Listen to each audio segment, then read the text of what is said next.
Okay. Let's talk about something that, by all rights, should never have worked. Let's talk about a movie that took one of the most beloved video game franchises in the history of human civilization, a franchise with over 40 years of history, a franchise that has sold over 700 million games worldwide, a franchise that is literally synonymous with the entire concept of video gaming itself, and turned it into a feature-length animated film.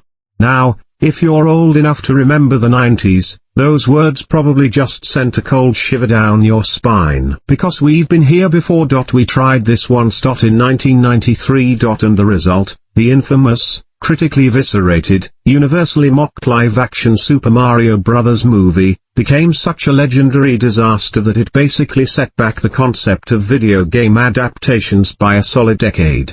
So when Universal Pictures and Illumination announced they were going back to the well in 2023, the reaction from the internet was, let's call it cautious. At best. Skeptical. At worst. And then, somewhere in the middle, there was this tiny, whisper-quiet little voice, the voice of every person who ever spent their childhood glued to a TV screen, controller in hand, trying to rescue a princess from a giant fire-breathing turtle, and that voice said, please, just get this one right. And you know what? They did. Kind of. Mostly. Arguably. Depending on who you ask. The Super Mario Bros. Movie, released on April 5, 2023, became one of the highest-grossing animated films of all time. It made over $1.3 billion worldwide. It was the #1 film at the box office for multiple consecutive weeks.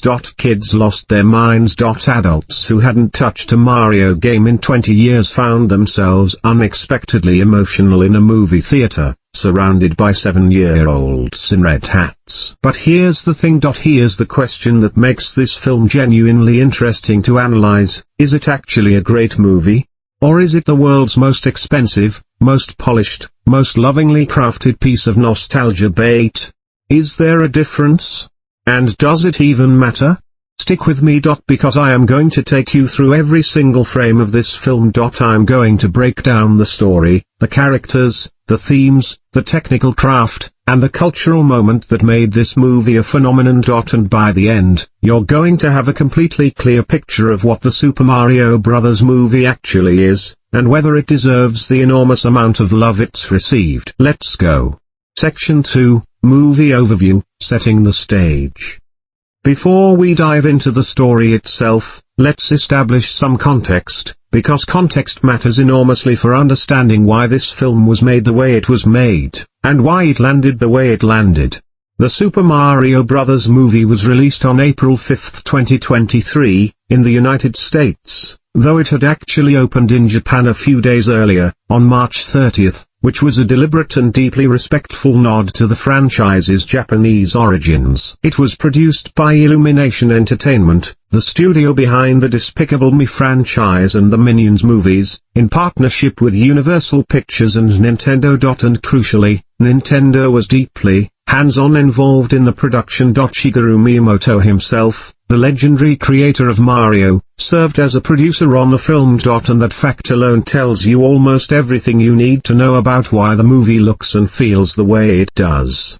The film was directed by Aaron Horvath and Michael Jelenic, two animators and writers who had previously worked on Teen Titans Go, and it was written by Matthew Fogel, whose prior credits include the Lego Movie 2, the second part. Not the most prestige-laden pedigree, admittedly, but as we'll discuss later, the directorial choices in this film are far more sophisticated than you might initially expect from those names. The voice cast was, to put it mildly, the subject of considerable controversy before the film even released. Chris Pratt, yes, Star-Lord himself, yes, Owen from Jurassic World, was cast as Mario. Anya Taylor-Joy voiced Princess Peach. Charlie Day played Luigi. Jack Black voiced Bowser. Keegan-Michael Key played Toad. Seth Rogen voiced Donkey Kong. And the legendary Charles Martinet, the man who had voiced Mario in virtually every video game for 30 years, was given only brief cameo appearances in the film. That decision alone generated a significant amount of online discourse. In terms of genre, the Super Mario Bros. Movie is a family adventure film. It's an animated action comedy with fantasy elements, built on the foundation of one of the most iconic intellectual properties in entertainment history. It's pitched broadly, designed to appeal simultaneously to young children experiencing Mario for the first time and to adults who grew up with the games. That dual audience targeting is both its greatest strength and, arguably, one of its central creative compromises. The cultural moment surrounding the film was fascinating. This was coming out in the immediate aftermath of a particularly strong run of animated films. Spider-Man, Into the Spider-Verse had permanently raised the visual bar for animation in 2018. Encanto and Turning Red had demonstrated that animated films could carry real emotional weight, and the general critical conversation around animation had shifted considerably toward taking the medium more seriously as an art form. The Super Mario Bros. Movie stepped into that landscape, and while it wasn't trying to be Spider-Verse, it was also very clearly not trying to coast on brand recognition alone. The film had real ambition, even if that ambition was primarily focused on world building and visual spectacle rather than narrative depth. Audience expectations at release were complicated. Hardcore gamers were nervous. Parents of young children were optimistic. Film critics were mostly approaching the movie with polite skepticism. And then the reviews came in, mixed to positive, leaning positive among audiences, more ambivalent among critics, and then the box office happened, and suddenly none of that mattered, because the film was making $1 billion and children everywhere were eating mushrooms and jumping on things. Section 3, The Full Story Breakdown, Scene by Scene. Act 1, Brooklyn, Brothers, and a Busted Pipe. The film opens not in the Mushroom Kingdom, not with Bowser, not with Princess Peach, not with any of the iconic imagery you might expect from a Mario movie. Instead, it opens in Brooklyn. Brooklyn, 1980-something. The exact year is left deliberately vague, but the visual cues, the typography, the fashion, the cultural references, place us firmly in a period that feels like the late 80s or very early 90s. There's a warmth to the color palette here, a golden hour nostalgia that immediately signals to the audience that this is a story about memory and childhood as much as it is about adventure. We meet Mario and Luigi Segale Mario, though the film actually never uses the last name, which is a fun little in-joke for fans who know that the real-life Mario's last name is a reference to the developer who rented office space to Nintendo, as they watch a commercial for their own business, the Super Mario Bros. Plumbing Company. It's a hilariously overproduced local commercial, the kind of low-budget production that looks like it cost exactly $27 to make, and it immediately establishes the brothers' dynamic. Mario is the dreamer, the optimist, the one who came up with the idea and convinced his brother to bet everything on it. Luigi is the nervous one, the practical one, the one who loves his brother but quietly suspects this whole thing might be a terrible mistake.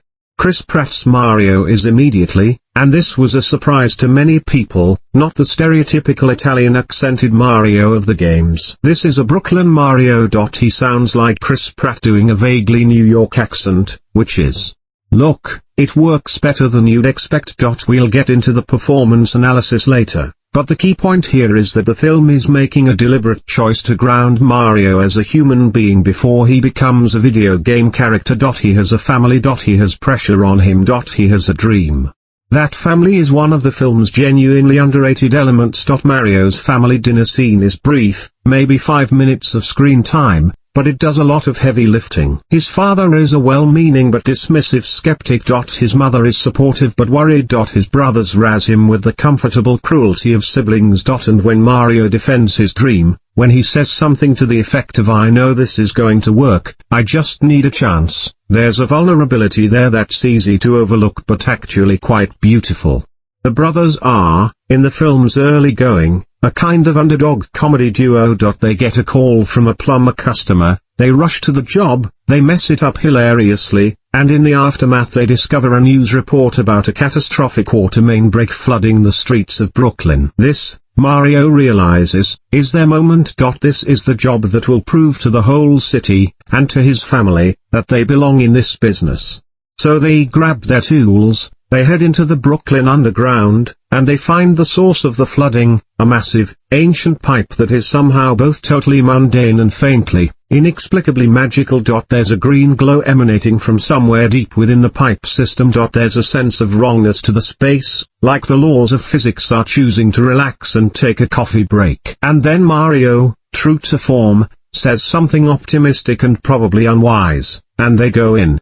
And then, with a rush of color and sound and visual chaos that is genuinely one of the most arresting sequences in the entire film, they get sucked in. Pulled through. Transported. The pipe transition is a masterstroke of animated filmmaking. The visuals fracture and recombine, familiar shapes from the Mario universe flash by, coins, mushrooms, blocks, and the sound design goes from the muffled, echoey noise of underground pipes to something that sounds like the universe itself rebooting. It's disorienting in exactly the right way. It makes you feel, for just a moment, the genuine strangeness of what is happening to these two men. And when they land, they don't land together. That's the first real gut punch of the movie. Luigi and Mario reach for each other as they're pulled through the pipe, and they miss. They separate. Mario ends up in the Mushroom Kingdom. Luigi ends up somewhere else entirely. Somewhere much, much darker. Act 1, Bowser's Introduction, The Shadow Descends. Before we continue with Mario, we need to talk about the film's other opening gambit, which is one of the most unexpectedly brilliant decisions in the entire movie, the way it introduces Bowser. The very first sequence of the film, before Brooklyn, before Mario, before any of it, is Bowser. We see an ice kingdom, vast and white and beautiful, and then we see Bowser's army, an enormous, terrifying armada of airships, Koopa Troopers, Goombas, and various other creatures of the Mushroom Kingdom's more dangerous variety, bearing down on this peaceful civilization like a slow-moving storm of doom. And then Bowser himself arrives. Jack Black's Bowser is, I cannot overstate this, the best thing in the movie. The absolute best. And I know that's a bold claim when the movie also has things like the Rainbow Road car chase and the entire Mushroom Kingdom visual design, but hear me out. Jack Black gives a performance that is simultaneously funny, threatening, self-aware, and, in a completely unexpected twist, deeply, genuinely sad. Bowser, in this film, is motivated by love. Or what he thinks is love. He is obsessed with Princess Peach. He has constructed an entire elaborate fantasy around her. He writes love songs to her in his private quarters, and one of those songs, Peaches, became a genuine cultural phenomenon, earning a Grammy nomination and becoming one of the most unexpected earworms of 2023. But first, the Ice Kingdom scene. Bowser descends. He uses the superstar, a Starman, one of the most powerful power-ups in the Mario universe, to destroy the Ice Kingdom's entire civilization in a matter of minutes. It's played as spectacle, as an overwhelming display of force, but there's something genuinely chilling about it. The Ice King begs for mercy. Bowser doesn't acknowledge him. He's already thinking about something, someone else. This is a villain who is dangerous not because he's strategic or calculating, but because he has the power to do whatever he wants and his focus is elsewhere. He's dangerous in the way that a storm is dangerous, not because the storm is targeting you specifically, but because the storm doesn't care about you at all. Bowser's apocalyptic behavior throughout the film is essentially collateral damage from his romantic obsession. And somehow, because Jack Black is performing this character with such committed, earnest, almost tender energy, you feel sympathy for him even as he's doing terrible things. The film then cuts to Brooklyn, introducing our brothers, and then cuts back again to the Mushroom Kingdom, showing us Bowser's court as he announces his plan. He is going to marry Princess Peach. He doesn't seem to have asked Princess Peach about this. Princess Peach does not appear to be aware of this plan. But Bowser has committed, and one of the delightful things the film does is show us his army's reaction, a mix of enthusiasm, confusion, and barely suppressed terror, as Bowser describes his vision for a wedding that will apparently happen whether the bride consents or not. This sets up the central conflict of the film. Bowser is coming for the Mushroom Kingdom, and nothing short of a miracle, or a Brooklyn plumber who has never actually been to the Mushroom Kingdom, is going to stop him. Act 2, The Mushroom Kingdom, Mario's Arrival and Training. Mario arrives in the Mushroom Kingdom in a heap. He falls from the pipe, or rather, a warp pipe, which in the film's cosmology are literal portals between worlds scattered throughout the plumbing networks of reality, and lands in a wonderfully realized version of the world every Nintendo fan knows and loves.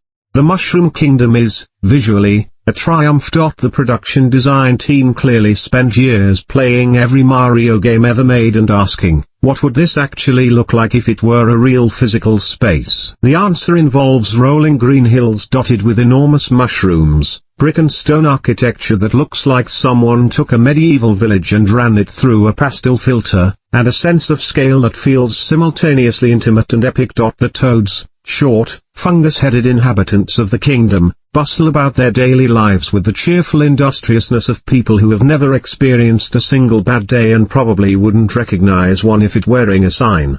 Mario's introduction to this world is played for fish-out-of-water comedy, and it works extremely well. He's a pragmatic Brooklyn plumber who is now, somehow, in a place where coins float in the air and mushrooms give you superpowers. His reaction is a perfect blend of awe, confusion, and deeply committed practicality. He doesn't spend too long marveling at the impossible.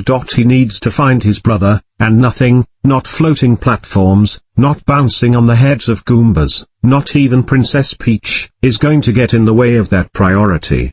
And then he meets Princess Peach. Anya Taylor-Joy's Princess Peach is one of the film's most significant creative departures from the game franchise, and it's one that I think deserves considerably more credit than it has received. Peach, in the video games, is primarily defined by the fact that she gets kidnapped. That's her function in the narrative. She's the MacGuffin, the prize, the motivation. The film's writers clearly recognized that this was both dramatically limiting and, in 2023, a bit of a hard sell to modern audiences. So they made Peach competent. Genuinely, substantively, impressively competent. She is not a princess waiting to be rescued. She is a ruler. She runs the Mushroom Kingdom with skill and authority. She is a trained warrior. She makes strategic decisions. She does not need Mario to save her. What she needs is an ally, because Bowser is bringing an army and she is trying to protect her people. The film handles this gracefully rather than heavy-handedly. Peach doesn't give speeches about her own competence. She simply demonstrates it. She's the one who shows Mario how the Mushroom Kingdom works. She's the one who comes up with the plan to go to the Jungle Kingdom and recruit the Kong army as allies. She's the one who trains Mario in the course, a beautiful obstacle course sequence that is probably the film's most playful and creative sequence in terms of its relationship with the source material. The training course sequence is where the film's visual language really starts to sing. Mario attempts the course and fails, repeatedly and spectacularly, in ways that are both funny and actually quite emotionally honest. There's a moment where he's clearly exhausted and hurting and not sure he can do this, and Peach's response is to sit with him and tell him her own backstory. She came through a warp pipe too, as a baby. She doesn't know where she comes from. The Mushroom Kingdom is the only home she's ever known. And maybe, just maybe, the pipe brought Mario here for a reason. It's a quiet moment in a film that doesn't have many quiet moments, and it lands. It creates genuine warmth between the characters. And then Mario figures out the training course, he stops trying to power through it with brute force and starts reading it like a puzzle, like a series of problems to be solved, and he nails it, and the crowd of watching toads goes absolutely bananas, and the film shifts back into its high gear. Act 2, Luigi's Ordeal and Bowser's Pursuit. While Mario is training in the Mushroom Kingdom, Luigi has landed somewhere considerably less pleasant. The Dark Lands, Bowser's territory, are everything the Mushroom Kingdom is not: dark, volcanic, threatening, architecturally gothic. And Luigi, who is already the more anxious of the two brothers, is absolutely terrified. Charlie Day's Luigi is a gift. Where Mario is confident even when he shouldn't be, Luigi is fearful even when he might be okay. The film uses Luigi's fear brilliantly, not as a punchline, not as weakness to be overcome, but as an authentic human response to a genuinely terrifying situation. When Luigi is captured by Bowser's army, his fear is played with real empathy. He's not stupid. He's not cowardly in the contemptible sense. He's just a man from Brooklyn who is now a prisoner in a volcanic fortress, and that is a reasonable thing to be scared about. Luigi's captivity serves several narrative functions. First, it gives Mario his central emotional motivation beyond the abstract stop Bowser goal. He needs to find his brother, specifically, personally. Second, it allows the film to keep Bowser's presence threatening even while the Mushroom Kingdom scenes are relatively light in tone. Third, and most importantly, it sets up Luigi for a moment of genuine courage later in the film that is all the more powerful because we've seen how frightened he is. Meanwhile, Bowser is in his castle, being magnificently unhinged about Princess Peach. The Peach's song, which Bowser performs in his private chamber, accompanied only by a pipe organ, as his generals peer through the door in a mixture of confusion and fear, is one of the genuine comic highlights of the entire film. Jack Black commits to it with a sincerity that is almost disarming. It's funny, yes, but it's also genuinely a little bit sweet, in a deeply weird way. This enormous, spike-shelled, fire-breathing megalomaniac is writing songs in his diary about a woman he has never had a real conversation with, and there's something almost tragic about it even as it's hilarious. The film crosscuts between Bowser's increasingly elaborate wedding preparations and Mario's efforts in the Mushroom Kingdom with good rhythmic efficiency. The tonal contrast, the warm, colorful adventure of the Mushroom Kingdom versus the dark, operatic melodrama of the Dark Lands, creates a visual and emotional counterpoint that keeps the film's energy varied and engaging. Act 2, The Jungle Kingdom, Kong and the Battle for Allies. Mario and Peach travel to the Jungle Kingdom to recruit the Kong army, and this section of the film introduces one of its most entertaining characters, Donkey Kong. Seth Rogen voices Donkey Kong with a laid-back confidence that is both funny and surprisingly fitting. This DK is a bro. He's a young man, well, a young ape, who has grown up in the shadow of an extremely respected father, Cranky Kong, voiced by Fred Armisen, who gets several of the film's best deadpan lines, and who has channeled all of his ego and insecurity into supreme physical confidence. He can punch things very hard. He does not believe Mario can punch things nearly as hard. He resents Mario almost immediately upon meeting him. The Mario vs Donkey Kong grudge match. Mario needs to prove himself worthy of fighting alongside the Kong army, so Cranky Kong sets them against each other in a gladiatorial arena, is one of the film's most inventive set pieces. It plays with the visual language of the original Donkey Kong arcade game in a way that is genuinely delightful for fans. DK throws barrels, there are construction-like environments, and the camera occasionally frames the action in ways that deliberately echo the 2D side-scrolling perspective of the original game. It's clever fan service, but it's fan service that also serves the story. The fight establishes Mario's character, he's resourceful and creative rather than physically dominant. It advances the DK relationship, they go from enemies to reluctant allies to, eventually, something like genuine comrades, and it's just visually spectacular. Mario loses the fight, by the way. Initially he gets knocked out. The Kongs are not impressed. But then Bowser's advance forces arrive, threatening the Jungle Kingdom, and suddenly the calculus changes. Cranky Kong agrees to send the army because he needs to deal with this threat regardless of whether he likes the Brooklyn plumber who just got knocked unconscious in his arena. The army mobilizes. The Rainbow Road sequence approaches. Act 2 Rainbow Road, pure cinematic joy. And here is where the film announces itself as something genuinely, undeniably special in terms of pure visual filmmaking. The Rainbow Road sequence, in which Mario, Peach, Donkey Kong, and the Kong army attempt to cross the legendary Mario Kart race course that serves as a bridge to the Dark Lands, while Bowser's forces attack from below, is simply one of the best action sequences in any animated film from the past decade. I am not being hyperbolic. This is jaw-dropping filmmaking. The sequence uses everything the film's visual team has to offer, the neon color palette of Rainbow Road against the darkness of the void, the physics-defying spectacle of carts and characters careening across an impossible track, and, crucially, a sense of genuine stakes and danger that gives the action real weight. This isn't just spectacle for its own sake. Mario and his friends could die here. The army could fail here. Everything they've built toward could collapse here. The action choreography in this sequence is extraordinary. The camera moves with the fluidity of a racing game's best third-person cameras, but it never loses track of the geography of the space or the positions of the characters. There are moments of visual comedy, Donkey Kong doing something ridiculous, a Toad reacting to something absurd, that are woven into genuine action beats without breaking the tension. And the music, which we'll discuss in detail later, absolutely earns its place in the sequence. Things go wrong. Of course. They go wrong badly.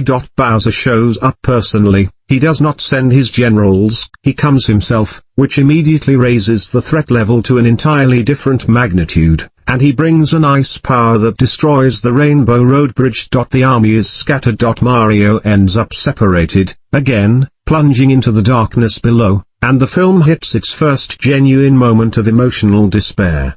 Mario has failed. He couldn't protect the army. He couldn't protect Peach. He couldn't protect anyone. Act 2, the low point, and the cart. Mario washes up alone, separated from everyone, with no clear path forward. This is the film's low point, its all hope seems lost moment, and it handles it with a combination of genuine emotion and a lovely callback to one of gaming's most iconic items, the cart. In the game's lore, Mario Kart is almost a separate universe from the main Mario games. It's racing, it's competition, it's chaos. But the film finds a lovely way to integrate it organically. Mario discovers a cart, washed up on a shore, and begins to use it to navigate back toward the fight. It's a small moment, a quiet moment, but it feels earned. The cart is a tool. It's not magic. It's just a go-kart that this exhausted, bruised, determined man is going to use because he has no other option. The film also, at this point, does something quietly brave. It allows Mario to sit with his failure for a moment. He talks to himself, or really, to Luigi, in his head, since his brother is still a prisoner somewhere, and he articulates what this whole journey has actually been about. It's not about the Mushroom Kingdom, not really. It's about proving to himself and to his brother and to the family that doubted them that they are capable of something extraordinary. It's not a long scene. The film doesn't dwell in darkness long. But it's honest, and it's human, and it gives the action that follows genuine emotional resonance. Act 3, the wedding, the trap, and the ultimate confrontation. Bowser's wedding ceremony begins, and it is, appropriately, absolutely unhinged. The Darklands wedding set is one of the film's most impressive pieces of production design, volcanic, gothic, adorned with enormous portraits of Bowser and a Princess Peach who clearly did not sit for those portraits and would absolutely object to the unflattering comparison. The assembled Koopa court is in attendance. Bowser is dressed to the nines, insofar as a giant turtle dragon can be dressed to the nines. And Princess Peach is there, though not because she agreed to marry him. She's there because she was captured after the Rainbow Road disaster, and she's been brought in as an unwilling participant in Bowser's fantasy. But here's what Bowser doesn't know, Princess Peach has a plan. She's been working on a plan since the moment she was captured, because Princess Peach is not the kind of person who gets captured and waits for rescue. She has allies in the castle. She has leverage. And she has a cat suit, yes, the cat bell power-up from Super Mario 3D World, that she has managed to obtain, and which transforms her into a formidable physical combatant. The plan comes together. Or starts to come together. And then Mario shows up. Mario's arrival at the Darklands castle, driving his cart through a volcanic landscape, is the film's moment of pure heroic catharsis, the moment the audience has been waiting for, the moment where everything clicks into place. He arrives not as a triumphant hero with all the answers, but as a guy with a cart and an absolute refusal to stop trying. That's Mario in this film, and it's a genuinely compelling version of the character.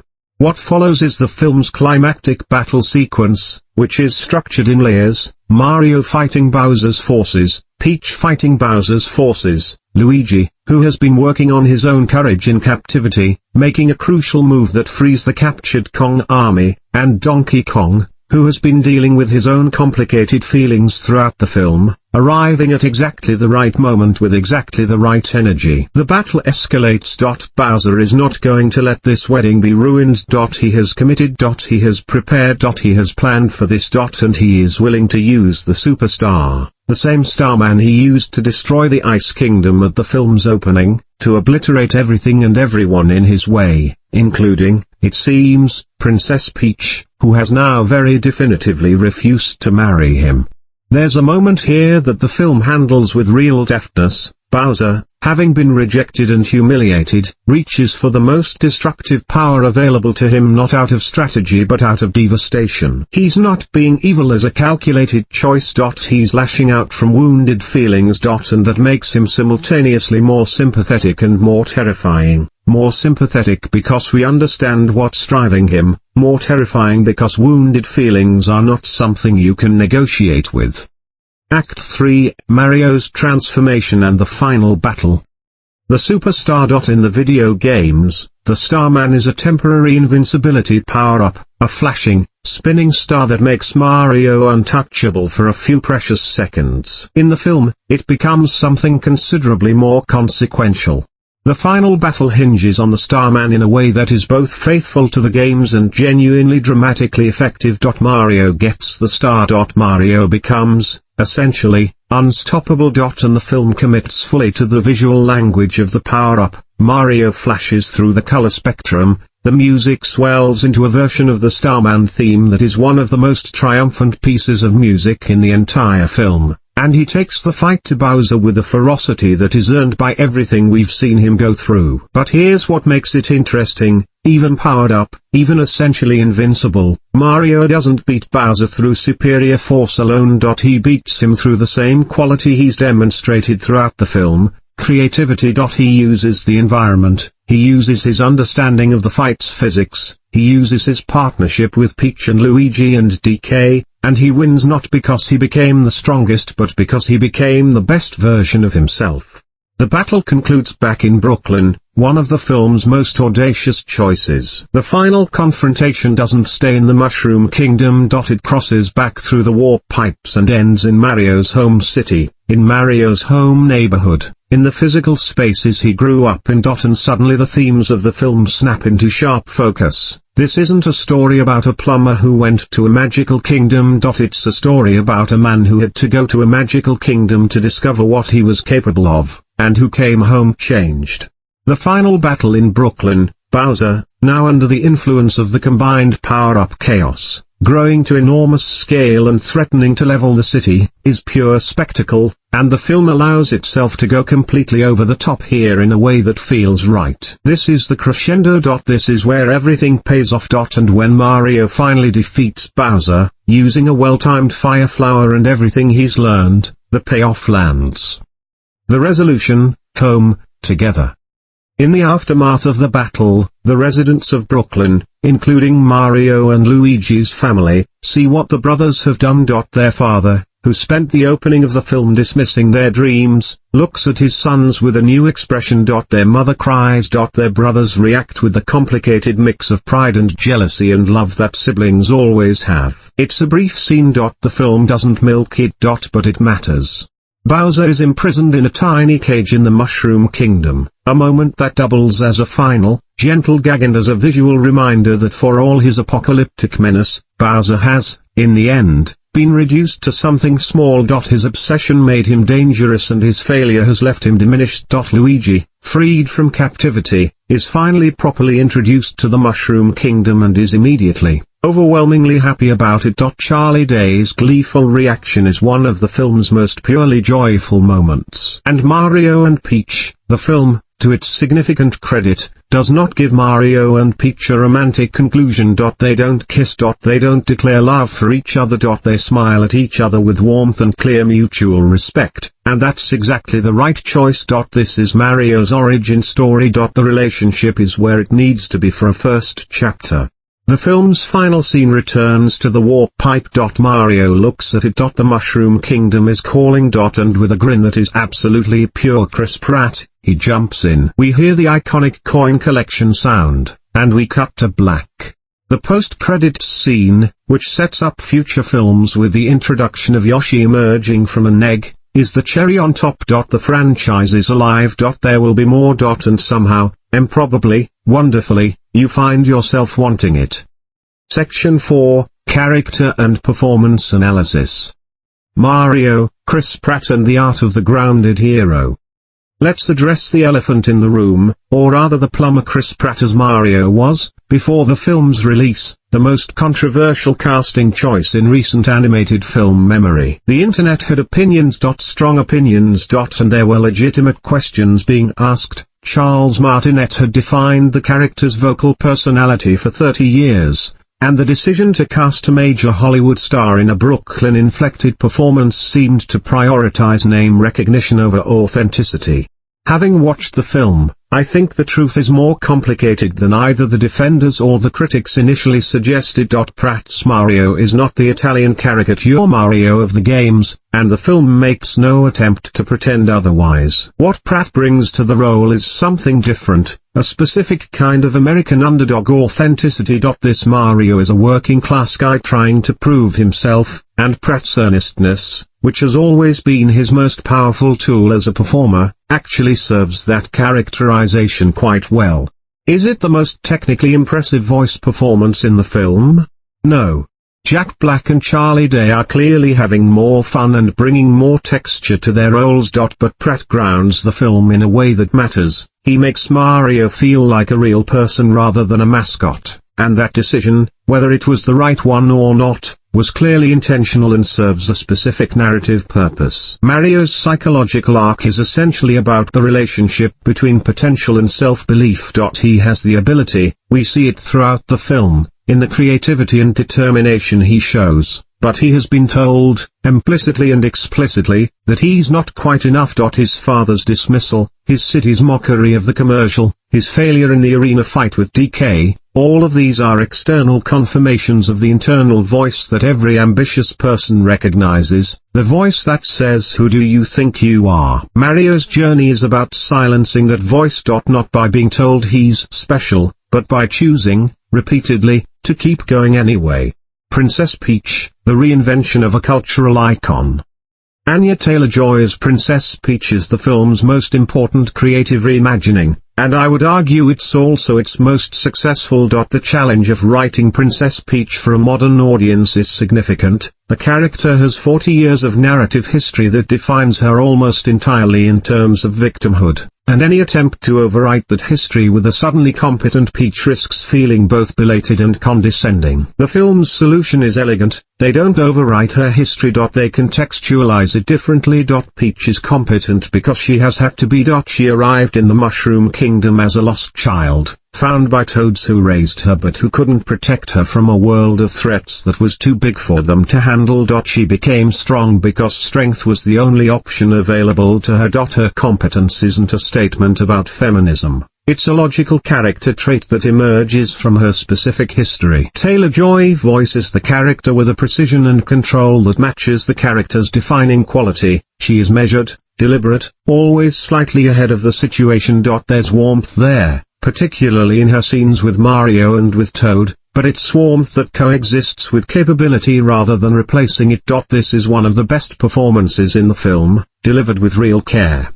The film also does something quietly subversive with Peach's relationship to the idea of being saved. She is not waiting for a hero. She is building a coalition. When she goes to recruit the Kongs, when she trains Mario, when she develops her plan inside Bowser's castle, these are all fundamentally leadership behaviors. She is not the princess in the tower. She is the general raising an army. And that reframing, executed without fanfare or speech-making, is genuinely powerful. Bowser, Jack Black and the monster with a broken heart.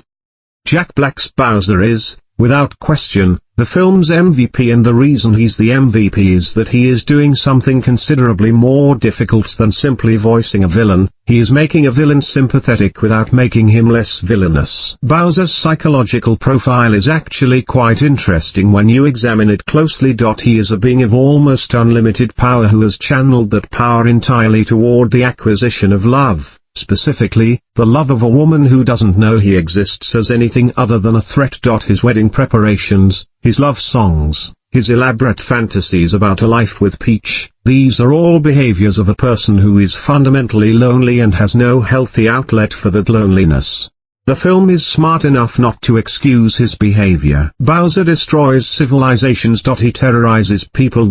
He imprisons Luigi and threatens everyone Mario loves. These things are not sanitized or explained away by his unrequited feelings. But they are contextualized. We understand the emotional engine running beneath the destruction, and that understanding makes him a far more interesting antagonist than a simple wants world domination archetype. Peaches is the key to all of this. It's the moment when the film drops all pretense of Bowser being purely threatening and reveals him as something closer to a tragic figure. The song is ridiculous, yes, it's a rock ballad about a giant turtle dragon's feelings for a princess, but Jack Black performs it with such complete conviction that it transcends its own absurdity. You laugh. And then, if you're paying attention, you feel something that isn't quite sympathy but is maybe adjacent to it. Pity. Perhaps. Recognition. The recognition of someone who has loved too hard in the wrong direction and doesn't know how to stop. Luigi, the underrated heart of the film. Charlie Day's Luigi is criminally underused, and that's both the film's most significant flaw and an interesting artistic choice, depending on how you look at it. Luigi is Mario's brother, his partner, his other half. The film establishes this in its Brooklyn opening with genuine warmth. These are brothers who genuinely love each other, who have chosen to bet on each other, who face the world as a unit. And then the film separates them immediately and keeps them separated for essentially the entire running time. The argument for this choice is thematic. The film is about Mario's solo journey, about him becoming the hero he needs to be independently rather than with his brother's support. If Luigi were present throughout, it becomes a different story. The argument against is that Charlie Day is giving a performance that is warm and funny and deeply human, and the film doesn't give him enough to do with it. Luigi in captivity is played mostly for pathos and occasional gags, and while that pathos is effective, it's not a complete character arc. Luigi deserves better, and the film seems to know it. There are moments when it clearly wants to give him more, but ultimately the runtime constraints and the narrative structure keep him sidelined. His moment of courage at the film's climax, the moment when the terrified man finds his bravery, is brief but genuinely moving. Day sells it completely. And the reunion between the brothers, when it finally comes, is one of the film's most emotionally satisfying beats. But you leave the film wanting more Luigi, which is both a compliment to the performance and a criticism of the screenplay. Donkey Kong, the surprising growth arc. Seth Rogen's Donkey Kong is the film's most pleasant surprise in terms of character development. DK is introduced as a potential antagonist, arrogant, competitive, dismissive of Mario, and the film systematically deconstructs that arrogance to reveal something more interesting underneath. Donkey Kong's arc is about the relationship between identity and legacy. He's the son of Cranky Kong, who is essentially the founding hero of the Jungle Kingdom, and he has spent his entire life either trying to live up to that legacy or rebelling against it by being aggressively, performatively cool. The Mario rivalry forces him out of that comfortable posture and into a situation where he has to actually be brave rather than just perform bravado. His arc doesn't fully land, the film's pacing doesn't quite give it room to breathe. But Seth Rogen's voice work is charming and the comedic chemistry between DK and Mario generates some of the film's best moments. Section 5, Themes, Symbolism and Subtext. Brotherhood, the film's true core. Beneath all of the spectacle, all of the nostalgia, all of the visual fireworks, The Super Mario Bros. Movie is fundamentally a story about brothers. Specifically, about what it means to have a person in your life who believes in you completely, and what happens when you're separated from that person and have to discover whether you believe in yourself. The film's most emotionally loaded line is not spoken in the Mushroom Kingdom or during any action sequence. It's spoken in Brooklyn, in the first act, when Mario looks at his brother and says something to the effect of, "As long as we're together, we can do anything." It's a simple line. It could easily be a cliché. But the film earns it, because everything that follows is essentially Mario testing that belief in the absence of the person who inspires it. The separation of the brothers is not just a plot device. It's a thematic necessity. Mario has to go through the Mushroom Kingdom alone, has to fail, has to struggle, has to nearly give up, so that when he reaches his darkest moment, he has to draw on something internal rather than on Luigi's presence. The film is asking, who are you when the person you lean on isn't there? And Mario's answer, I'm still the person who loves my brother, and that love is enough to keep going, is quiet and powerful. Identity and self-belief, the underdog myth reimagined.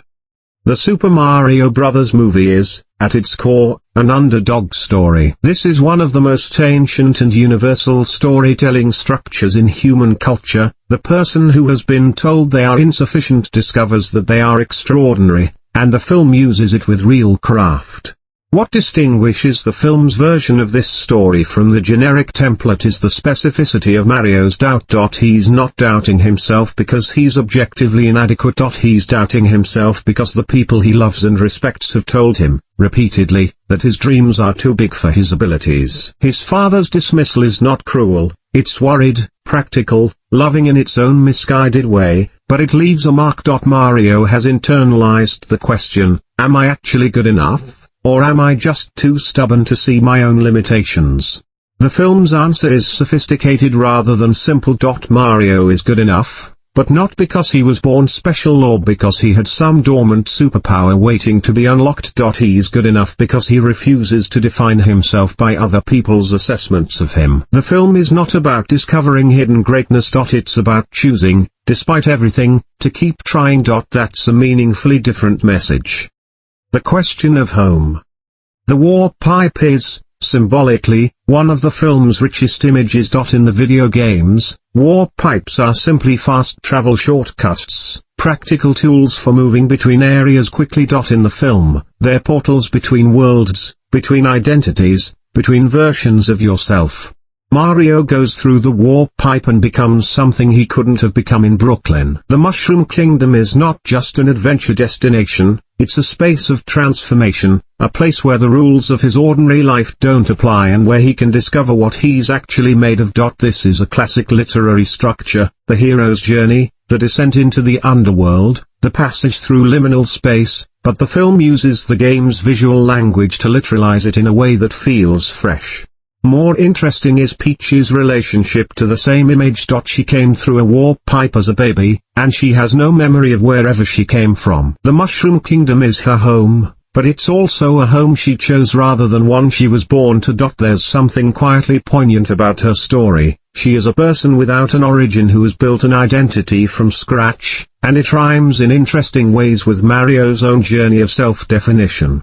And then there's the film's climactic decision to bring the battle back to Brooklyn. This is a symbolic statement. Mario doesn't get to leave his old life behind entirely. He has to bring what he's learned home. The transformation has to be integrated into the original context, not replace it. His identity as a Brooklyn plumber doesn't get discarded, it gets expanded, deepened, made larger. Power and love, Bowser's warning. Bowser functions, thematically, as a cautionary figure about the relationship between power and love. He has more power than virtually any entity in the film's world. And that power, rather than making him secure, has left him isolated. He can take anything except the one thing he actually wants, which is genuine connection. This is a theme that the film doesn't press too hard. It's a family movie, after all, and it's not trying to be a philosophical treatise, but it's there, woven into every Bowser scene. His army fears him rather than respects him. His generals obey rather than believe in him. The elaborate wedding he has planned is a fantasy about love that has no actual relationship with love. The more force he applies, the further away from his goal he gets. Contrast this with Mario, who achieves his goals not through superior power but through genuine connection, with Peach, with DK, with the Toad community, and the film's value system becomes clear. Love doesn't come from power. Power used in the service of love is meaningful. Power used to compel love is not love at all. Section 6, Technical and Artistic Review. Animation, Illumination's finest hour. Let's talk about the visuals, because they are extraordinary. Illumination has historically been a studio that makes beautiful but slightly anonymous-looking animation, technically excellent, but with a house style that can feel interchangeable across their various properties. The Super Mario Bros. Movie is different. It looks unlike anything Illumination has done before, and it looks unlike anything else in the animated film landscape. The animation team made several key decisions that collectively define the film's visual identity. First, the commitment to the source material's visual language. Every environment in the Mushroom Kingdom looks like the video game version of that environment, rendered in 3 dimensions with physical weight and texture. The brick blocks look like they have real mass. The mushroom-capped buildings have detailed surface textures that reward close attention. The underground caverns glow with that specific blue-green bioluminescence that anyone who has played Super Mario Bros. 3 will immediately recognize.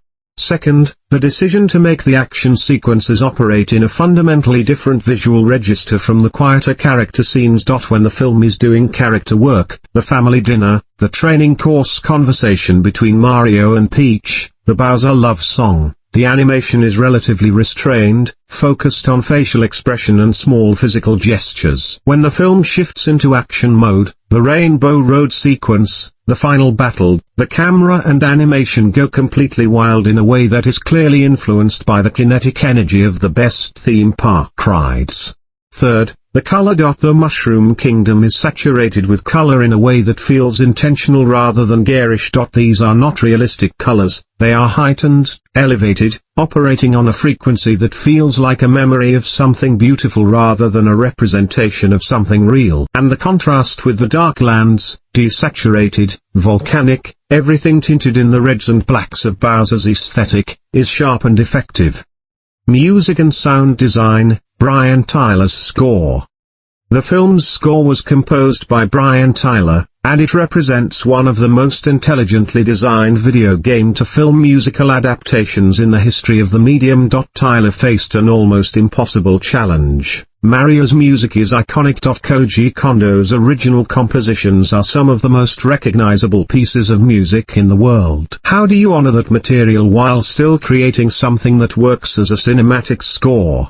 Tyler's solution is to weave the Kondo themes into an orchestral framework that takes them seriously as musical material rather than treating them as nostalgic quotations. The main Mario theme is present throughout, but it appears in different orchestral colors, sometimes triumphant, sometimes melancholic, sometimes propulsive, that give it new emotional weight. The underground theme, the Toad Town music, the Koopa Troopa March, all of these game tracks get orchestral reworkings that feel both familiar and fresh. Peaches deserves special mention. Jack Black wrote this song himself, or at least, that's what the promotional material suggests, and the specificity of the performance supports it. The song is a genuine piece of music, not a parody of one. It has a real melody, real chord progressions, real emotional content. And its production, a sweeping piano ballad that would sound completely at home on a rock album, is genuinely excellent. The Grammy nomination it received was not unearned. The sound design throughout the film is also remarkable. The coin collection sound appears not as a gag but as an almost subconscious audio element. You hear it during moments of triumph, and it creates a Pavlovian response in anyone who has played the games. The power-up sounds are used with similar restraint, they're present, they're recognizable, but they're woven into the action rather than flagged up as fan service moments. Direction, Horvath and Jelenic's confident choices. Aaron Horvath and Michael Jelenic are not names that inspire immediate confidence when listed as the directors of a potential billion-dollar franchise-launching animated film. Their background in television animation, specifically Teen Titans Go, which is a deliberately irreverent, deconstructionist take on superhero storytelling, might suggest an approach that would be too knowing, too self-referential, too in on its own joke. What they actually bring to the film is an understanding of how to stage action with clarity, a comedy-honed sense of timing, and, most importantly, a genuine love for the source material that prevents the film from ever becoming purely ironic. There's no wink at the camera in the Super Mario Bros. Movie. It takes its own world seriously. And that seriousness, combined with the pure spectacle of the set pieces, gives the film a confidence that elevates it above what its premise might lead you to expect. The director's most impressive achievement is the Rainbow Road sequence, which is a masterclass in action staging. Every shot has a clear spatial logic, the camera movement enhances rather than obscures the action, and the escalation of stakes is perfectly calibrated. They also manage the film's tonal shifts, from comedy to action to emotion and back, with a fluency that is harder to achieve than it looks. Section 7, Critical Review and Comparisons. The strengths, what the film does brilliantly. Let's be clear about what this film does exceptionally well, because it does several things exceptionally well and they deserve to be named specifically. The visual world building is the best in any animated film of the past 5 years. The Mushroom Kingdom, the Dark Lands, the Jungle Kingdom, these are fully realized spaces with genuine depth and detail, designed with the care and specificity that comes from a team that clearly loves the source material. The film rewards close attention in a way that most animated family films do not. The villain is one of the best in recent animated film history. Bowser, as embodied by Jack Black's performance, is threatening, funny, and unexpectedly poignant in equal measure. The film's decision to give him genuine emotional interiority rather than a simplistic world domination motivation is a creative risk that pays off completely. The action sequences are extraordinary. The Rainbow Road sequence in particular is as good as anything in any animated film released in the same period. It has the kinetic energy of the best action movies, the visual invention of the best animation, and the emotional stakes of a story we've been invested in for the film's previous hour. The reimagining of Princess Peach is done with genuine care and craft. Making her competent and active without making the change feel like a retcon or an overcompensation is difficult, and the film pulls it off. The film is genuinely, consistently funny. Not in the way of adult animated films that are primarily ironic, but in the way of genuine comedic construction, setups and payoffs, character-based humor, timing. Charlie Day and Jack Black in particular are delivering genuinely funny vocal performances throughout. The weakness is, where the film falls short. The film's weaknesses are real, and they're worth discussing honestly rather than waving away in the general warmth of the film's overall success. The narrative is thin. This is the film's central creative compromise, and it's significant. The plot, Mario needs to rescue his brother and stop Bowser from destroying the Mushroom Kingdom, is the simplest possible frame for a feature film. There are no real twists. There's no moment where our understanding of the story is fundamentally reoriented. The film moves from point A to point B to point C with efficiency and style, but it doesn't take any real narrative risks. Compare this to what the film's visual pedigree invites you to compare it to. Spider-Man, Into the Spider-Verse was a film about IP that found genuinely new things to say about its characters and themes. Encanto was a film built on recognizable structures that found ways to complicate and deepen them. The Super Mario Bros. Movie, by contrast, is content to be a very well-executed version of a simple story. Whether that's a failure of ambition or a legitimate creative choice is a debate worth having, but it's worth noting.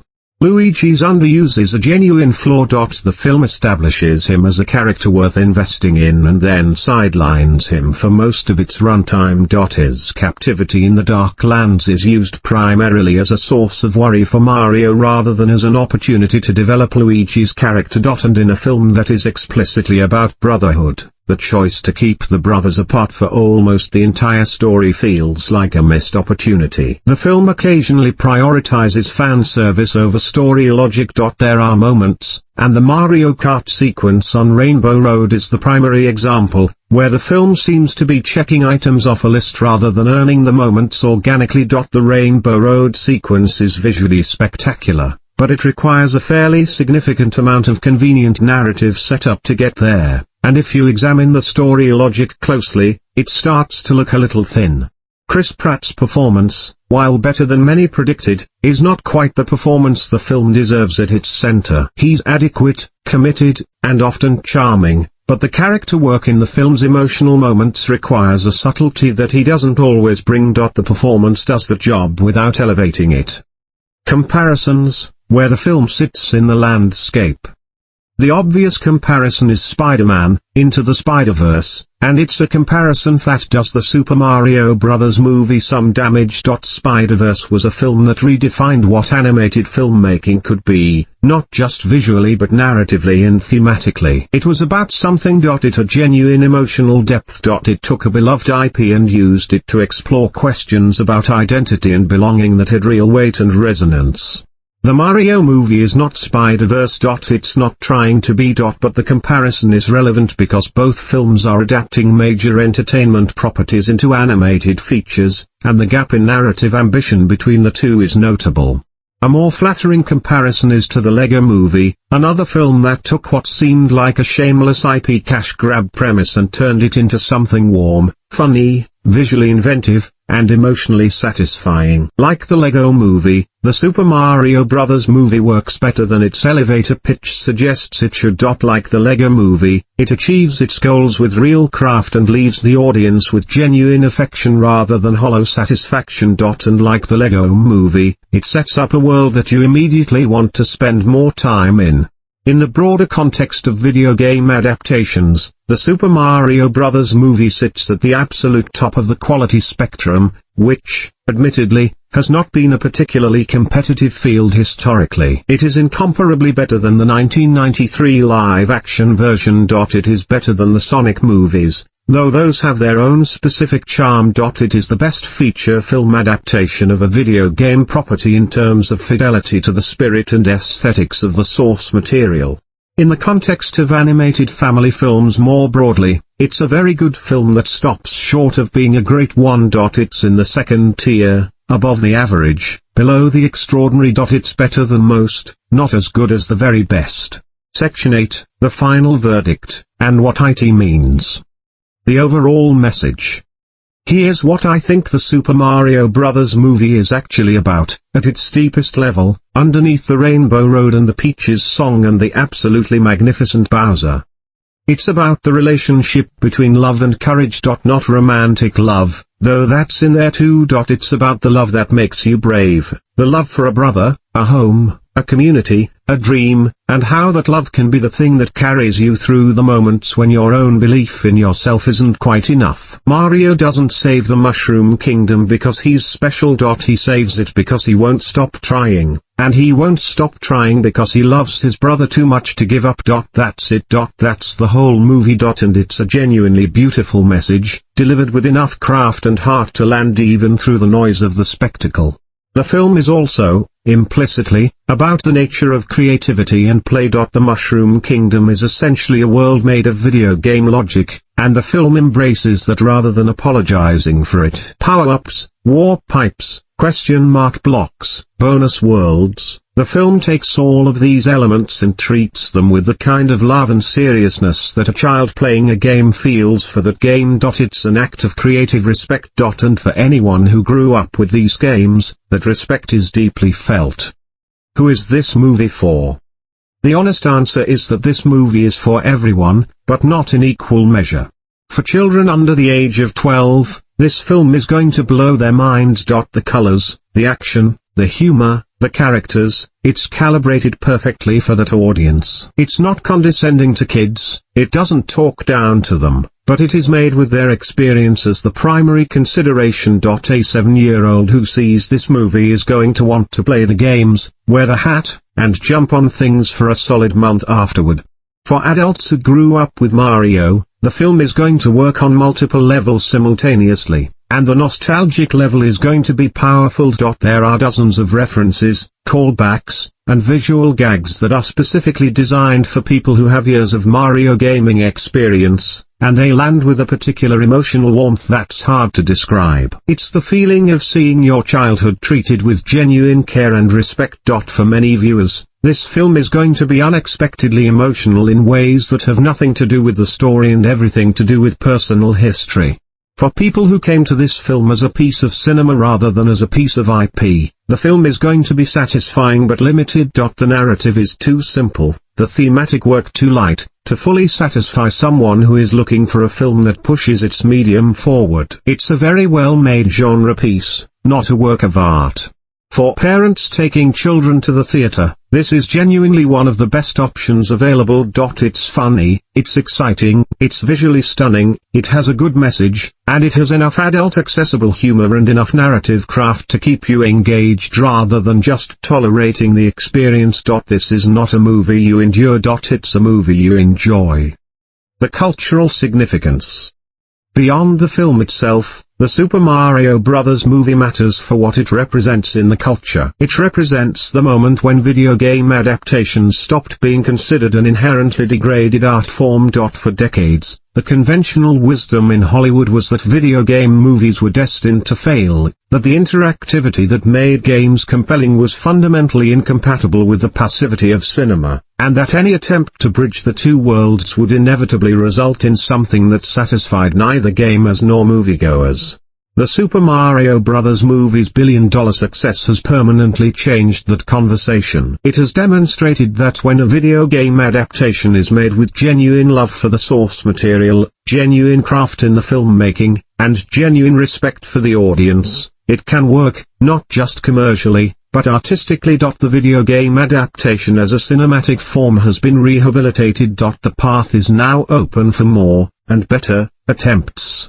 The film also represents something important about the relationship between Nintendo and its audience. Shigeru Miyamoto's involvement as a producer was a signal that Nintendo was taking this seriously, not just licensing the IP and cashing the check. The resulting film reflects that care. It feels like it was made by people who understood what Mario means to the people who love Mario, and who wanted to honor that meaning. In an era when many beloved properties get adapted with commercial calculation replacing genuine artistic intent, that care matters. Final rating and closing thoughts. So. The verdict.